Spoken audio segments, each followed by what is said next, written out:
নমস্কাৰ ছাত্ৰ ছাত্ৰীসকল, আশা কৰোঁ তোমালোক সকলোৱে ভালে আছা। তো আজি আমি ত্ৰিকোণমিতি তোমালোকৰ লগত আলোচনা কৰি আছিলোঁ, গম পাইছাই। তো ত্ৰিকোণমিতিৰ আজি আমি 8.1-ৰ 4 নম্বৰ অংকটো আলোচনা কৰিম, ঠিক আছে। বাকীবিলাক তোমালোকে হোমৱৰ্কো কৰিবা, মাজে মাজে কিছুমান কৰি যাবা তোমালোকে, ঠিক আছে। তো আমি এক্সাৰচাইজ 8.1 আলোচনা কৰি আছিলোঁ আৰু লগতে আমি দুটা শ্বৰ্ট প্ৰশ্ন আলোচনা কৰি আছিলোঁ, ঠিক আছে। তো এতিয়া চাবা আজিৰ অংকটো কি, যে তোমালোকক দিয়া আছে, কি দিয়া আছে, এনেকুৱা অংকটো মই আগতে কৰিছোঁ যে 15 কতে ইজুগেল কি দিয়া আছে, তোমালোকক 8 দিয়া আছে, ঠিক আছে, এইটো দিয়া আছে। তো এতিয়া আমি উলিয়াব লাগে কি, আমি সাইনে উলিয়াব লাগে, আমি সাইনেটো মানটো উলিয়াব লাগে, ঠিক আছে।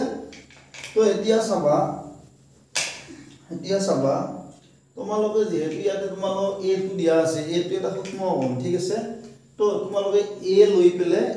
এটা ত্ৰিভুজ সমকোণী ত্ৰিভুজ লবা যাৰ এটা সূক্ষ্ম কোণ a হয়, ঠিক আছে। তো মই এটা সমকোণী ত্ৰিভুজ আঁকিলো ইয়াতে a, চাই লোৱা a b c, ঠিক আছে। তো আমি এইটো a কোণটো লম ইয়াতে, ঠিক আছে। তো এতিয়া চাবা তোমালোকে এই 8.1ত যিকেইটা অংক আছে সেইকেইটা আমি এনেকৈ সমকোণী ত্ৰিভুজ ধৰি পেলাই কৰিম, ঠিক আছে। কিন্তু এইকেইটা অংকই আকৌ আমি যেতিয়া আমি ত্ৰিকোণমিতিক অভেদ ইউজ কৰিব তেতিয়া বহুত শ্বৰ্ট টাইপ হৈ যায়, মানে বহুত শ্বৰ্ট কৰি আমি কৰিব পাৰোঁ, ঠিক আছে। তো তোমালোকে এইটো শিকাই মানে কৰি দিম, আকৌ অভেদ ব্যৱহাৰ কৰিও আমি পিছত আলোচনা কৰিম, ঠিক আছে। তো এতিয়া তোমালোকে লেখা যে ধৰা হ'ল ত্ৰিভুজ A B C,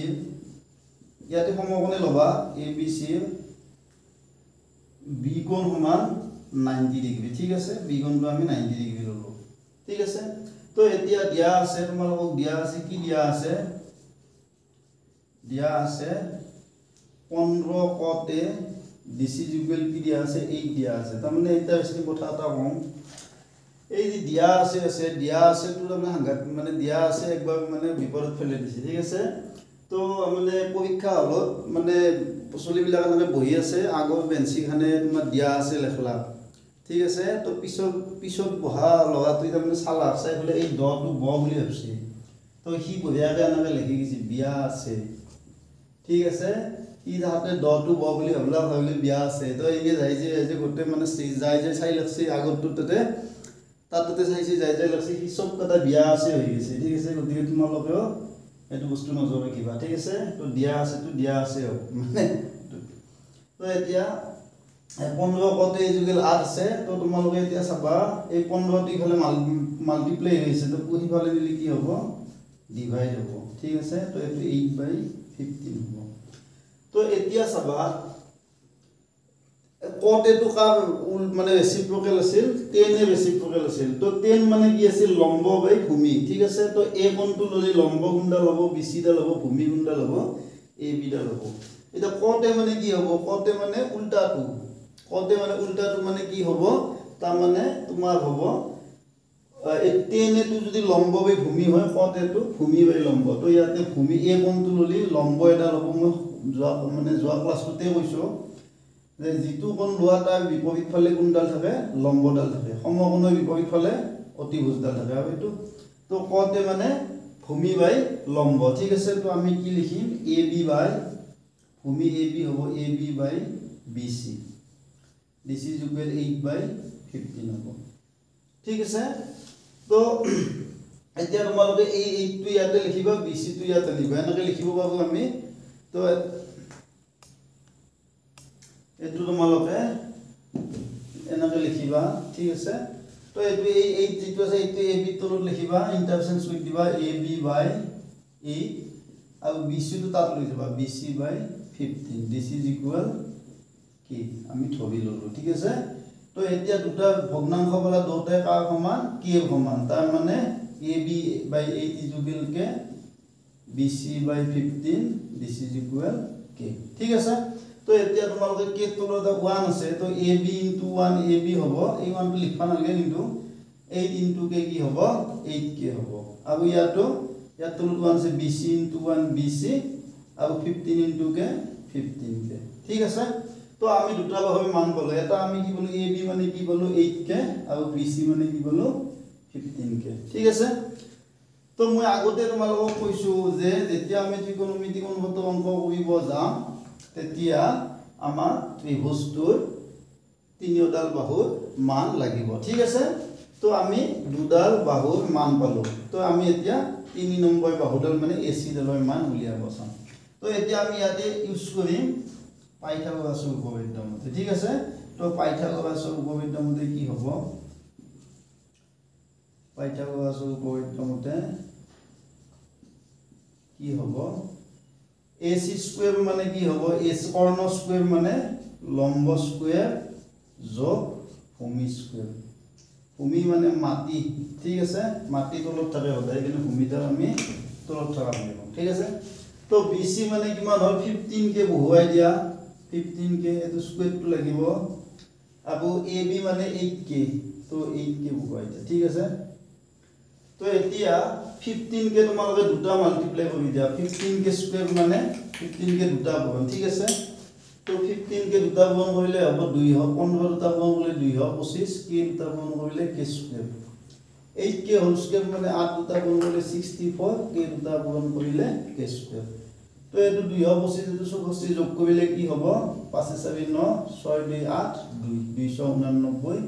k square ঠিক আছে তো তোমালোকে যদি এতিয়া বৰ্গমূল লোৱা AC স্কয়াৰৰ বৰ্গমূল AC 289 বৰ্গমূল 17 k স্কয়াৰৰ বৰ্গমূল k তাৰমানে তোমালোকে এই বাহুডাল মান পাই গলা ঠিক আছে তো এতিয়া তোমালোকক জি উলিয়াব দিছে হেতু উলিয়াই দিয়া তো sin a কে উলিয়াব দিছে sin a টো উলিয়াব দিছে এটো BC আছিল ঠিক আছে এটো BC আৰু এটো AB তো এনে আছিল তো এতিয়া তোমালোকে কি উলিয়াই দিয়া sin a আৰু sec কে উলিয়াই দিয়া ঠিক আছে তো sin মানে কি আছিল sin মানে আছিল লম্ব বাই কৰ্ণ এতিয়া sin a মানে লম্ব বাই কৰ্ণ তো এই কৰ্ণ মানে অতিভুজ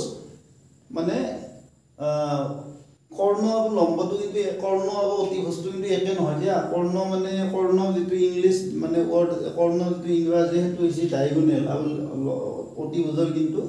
হাইপোটেনিউস ঠিক আছে সাধাৰণতে চতুৰ্ভুজৰ ক্ষেত্ৰত কৰ্ণ আহে কিন্তু ত্ৰিভুজৰ ক্ষেত্ৰত অতিভুজ আহে কিন্তু আমি বুজাৰ সুবিধাৰ কাৰণে ইয়াতে কৰ্ণ বুলি কৈ গৈছো ঠিক আছে তো এতিয়া মনত ৰাখিব sin মানে লম্ব বাই অতিভুজ তো লম্ব গুণডাল এই কোণটো ললি মই আগতে কৈছো এই বিপৰীত ফালে BC আছে আৰু ইয়াতে অতিভুজ AC আছে তো BC ৰ মান বহুৱাই দিয়া BC মানে কি আছে P15 কে আছে আৰু AC মানে 17 কে ঠিক আছে কে কেনসেল হ'ব তো 15/17 ঠিক আছে এতিয়া চাবা তোমালোকক যেতিয়া এই পৰীক্ষাত মানে HSLC পৰীক্ষাত যেতিয়া এটো অংক আহিব তেতিয়া এটো তোমালোকে এই নিয়মটো কৰিব পাৰা নতুবা তোমালোকে ওভেট ইউজ কৰিবলৈও কৰিব পাৰা ঠিক আছে কিন্তু যেতিয়া আমাক ইউনিট টেষ্টত মানে অংকবিলাক কৰিব দিব তো ইউনিট টেষ্ট বা 6 মাহিলী পৰীক্ষা এনেকুৱা মানে পৰীক্ষাবিলাকত তো যেতিয়া আমাক এই পিছৰ আমি পিছৰ যেটো বস্তু পিছৰখিনি নোপোৱাকে আমি ইয়াতে ইউজ কৰিব নোৱাৰো ঠিক আছে গতিকে আমি ওভেট বিলাক যেহেতু এতিয়ালৈকে পোৱা নাই তো আমি এই নিয়মত কৰি গৈছো ঠিক আছে তো ওভেট বিলাক পালে তোমালোকে ওভেট বিলাক ইউজ কৰি দিব পাৰিবা তো sin মানে কি কলা লম্ব বাই লম্ব sin মানে লম্ব বাই কি আছে কৰ্ণ আছিল আকৌ তোমাক কি উলিয়াব দিছে sec কে উলিয়াব দিছে তো sec কে মানে কি হ'ব sec টো কা উল্টা cos উল্টা তো cos মানে আছিল ভূমি বাই কৰ্ণ তো sec মানে হ'ব কৰ্ণ বাই ভূমি তাৰমানে AC বাই AB হ'ব ঠিক আছে তো AC মানে 17 কে আকৌ AB মানে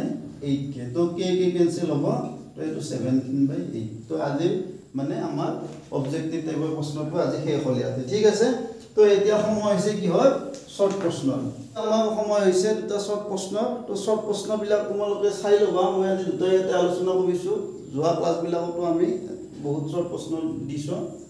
তো এতিয়া চাবা প্ৰথমটো আহিছে sin square 55 degree plus cos square 55 degree তো তোমালোকে পিছত এইটো গম পাবা যে এইটো এটা ওভেট ত্ৰিকোণমিতিক ওভেট যত sin square a plus cos square a মানে কি হয় 1 হয় ঠিক আছে a টো কোনটো সূক্ষ্ম কোনটো sin square a plus cos square a মানে কি হয় 1 হয় তো ইয়াতে ওভেটৰ আছে sin স্কয়াৰ a মানে 55 degree plus cos square a মানে 55 ডিগ্ৰী তো মানটো আমাৰ 1 হ'ব ঠিক আছে अब দ্বিতীয়টো চাবা যে sin a + b = 1 তাৰমানে তোমালোকক sin a + b মানে কি দিছে 1 দিছে ঠিক আছে এতে b মানটো কি দিছে 60 ডিগ্ৰী দিছে b ইকুয়াল কি দিছে 60 ডিগ্ৰী তো a মানটো উলিয়াব দিছে ঠিক আছে তো তাৰমানে এতিয়া তোমালোকে মনত ৰাখিবা যে এটা ইয়াৰ পিছৰ চেপ্টাৰটোত আমি পাম যে sin 90 ডিগ্ৰী মানে কি 1 তাৰমানে এই যেটো সূক্ষ্মকোণ আছিল তো এই কোণটো যদি 90 ডিগ্ৰী হয় তেতিয়া sin 90 এর মানটো কি হয় 1 হয় ঠিক আছে তোমালোকে চাবা যে ইয়াতে a টো সূক্ষ্মকোণ b টো সূক্ষ্মকোণ ঠিক আছে তো আমাৰ sin 90 মানে হল sin 90 হলে কি হয় 1 হয় তাৰ মানে আমি কি গম পালো যে a plus b মানে কিমান ডিগ্ৰী a plus b মানে 90 ডিগ্ৰী ঠিক আছে যেহেতু sin 91 তো a plus b মানে 90 ডিগ্ৰী পিছৰ চেপ্টাৰটো আলোচনা কৰিলে গম পাবা তো আমি যেহেতু সব প্ৰশ্নবিলাক মানে চেপ্টাৰ ওয়াইজ লোৱা নাই আমি পিছৰ বিলাকো লৈছো তো a plus b মানে কি হল 90 ডিগ্ৰী হল ঠিক আছে তো এতিয়া যেহেতু b কোণটো অলৰেডি 60 দিয়াই আছে তো আমাৰ 90 হ'ব লাগিলে a কোণটো কিমান ডিগ্ৰী হ'ব লাগিব 30 ডিগ্ৰী হ'ব লাগিব তেতিয়া 60 plus 30 90 হ'ব গতিকে a কোণটো 30 ডিগ্ৰী ঠিক আছে তাৰ মানে a আৰু b যোগফল 90 হ'ব লাগে তো b টো 60 হলে a টো নিশ্চয় 30 হ'ব লাগিব কিয় sin 90 মানে 1 ঠিক আছে তো আজি ভিডিওটো ইয়াতে সামৰিছো আশা কৰিছো তোমালোক মানে ভিডিওটো চাই ভাল পাইছা গতিকে মোৰ চেনেলটো সাবস্ক্ৰাইব কৰিবা লাইক কৰিবা আৰু কমেন্ট কৰিবা আৰু পিছত সদায় দেখা দেখি হৈ থাকিম তোমালোকে বেয়া পালো আহিয়ে থাকিম ঠিক আছে